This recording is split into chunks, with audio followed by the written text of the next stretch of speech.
So what I want to talk about is trust. And so this concept of trust, it comes up a lot when we're talking about relationships. And a lot of us have an idea about what it takes to trust in a relationship. And so really the key from this live, hey Kevin, good to see you. So the key from this live is to talk about how to take the concept of trust and apply it to ourselves. So if you were just on Instagram, you probably might have seen this story already. So this is the same content, but we're talking about it here and this idea of how to trust ourselves. So it starts with knowing what trust is. So if we think about trust, if we think about what it is, it can be a couple different things. It can be a feeling, like you feel like you trust. It can be a thought about you deciding to trust somebody else or to trust yourself. And it can also be something that you have as your result where you create trust. So it's like this thing or this outcome, maybe not as tangible as like a certain product would be, but it's still an outcome you can get. So trust can show up in all these different ways for us. Yes, Kevin, I see that. Yes, it can show up in all these different ways. So what we want to do then is think, okay, how can I use this idea to put trust in myself?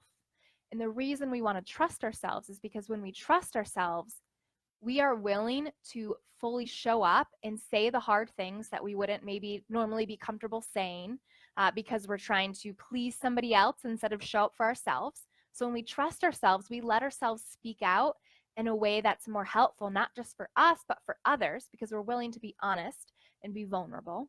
And when we trust ourselves, we can do difficult things that we wouldn't normally do, like maybe it's lead an event or public speak or apply for a job that you maybe wouldn't normally apply for, but you're trusting that even if it doesn't work out, you'll still have your own back.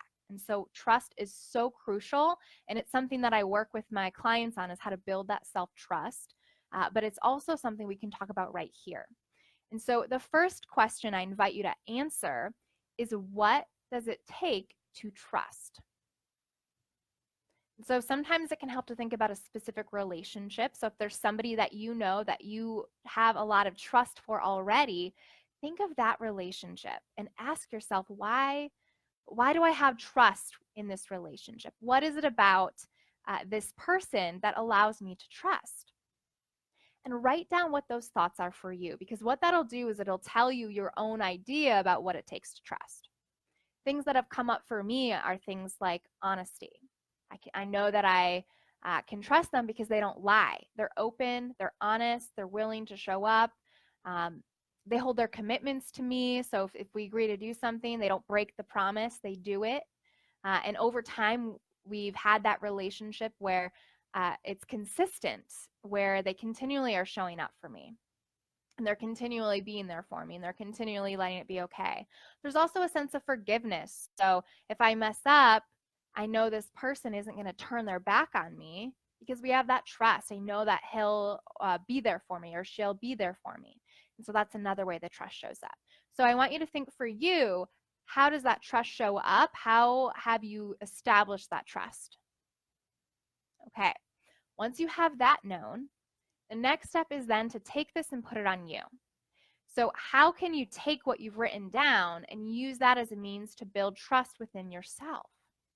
So for me, this looks like things like I mentioned how commitment, so if the person holds their promises to me, that builds my trust with them. So then it's me learning to hold promises to myself and showing up for myself and acknowledging the commitments I've made to myself. Another thing I mentioned was forgiveness. So when I'm trusting somebody and they're trusting me, I know that if I mess up, they'll forgive me because we have that sort of relationship. So I can create that relationship for myself by knowing that even if I mess up, I'm not going to abandon myself. I'm not going to beat myself down. I'm going to trust that I will be there and show it for myself even if I mess up. Another thing too is that willingness to be vulnerable and honest in a relationship. And so I can take that with myself by being vulnerable and honest with myself. We often don't think about vulnerability in the sense of doing it for ourselves, but it can be so helpful because when you're willing to acknowledge what you're truly thinking and what you're really feeling, even if it's sorrow or sadness or anxiousness or thoughts you don't like, when you're open to yourself and vulnerable with yourself and showing yourself that it's okay, it's just your brain being your human brain and you're acknowledging that that's happening, it builds that trust because you have an open relationship with yourself and you can see what's going on in your own head. So, those are some different ways I've used this activity to help myself see how to build trust within myself. And you can do the same for you. Because really, the way that you trust other people, you can apply to trusting yourself. So, I hope this video is helpful because we do want to build that trust with ourselves because it is the foundation for self confidence. So, when you trust yourself, you increase your own confidence with yourself because you know that no matter what, you have your own back.